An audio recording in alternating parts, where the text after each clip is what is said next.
2017 ते 2024 म्हणूया आतापर्यंत आपण. खूप मोठा काळ असतो. खूप अप अँड डाऊन येत असतात. बरेचसे डिस्ट्रॅक्शन्स असतात. डिजिटल प्लॅटफॉर्मचा जमाना आहे. तर याच्यामध्ये कम्प्लीट फोकस राहण्यासाठी, कारण विद्यार्थी मित्रांचा सगळ्यात मोठा प्रॉब्लेम तो आहे आता, की डिजिटल मीडिया एवढा त्यांनी म्हणजे आवडलेला आहे, की त्याच्यातनं सुटणं म्हणजे एवढं सोपं नाहीये. तर तुम्ही कशा पद्धतीने टॅकल केलं या गोष्टी? ओके. याच्यात मला काही गोष्टी प्रदर्शन जाणवतं ते म्हणजे सोशल मीडिया. ते WhatsApp असेल, Instagram, Facebook या सगळ्या गोष्टींचा एक खूप मोठं इल्युजन आहे.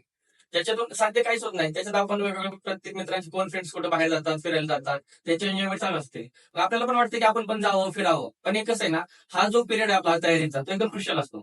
त्या काळात जर आपण चांगले कष्ट केले तर नंतर आपल्याला आयुष्यभर तेच करायचं. मग आपण एक स्वतः निश्चय केला पाहिजे की एवढे वर्ष मी चांगला अभ्यास करणार, एकदा पोस्ट घेणार आणि नंतर मला तेच करायचं. मग तेवढा स्वतःवरती कंट्रोल असणं गरजेचं आहे असं वाटतं. मी वैयक्तिकरित्या अभ्यास चालू केल्यानंतर माझं WhatsApp असेल, Insta असेल, Facebook पूर्णपणे बंद होतं. कधीतरी म्हणजे वर्षातून 6 महिन्यातून कधीतरी ओपन करायचो. काही चाललंय फक्त अपडेट बघायचो.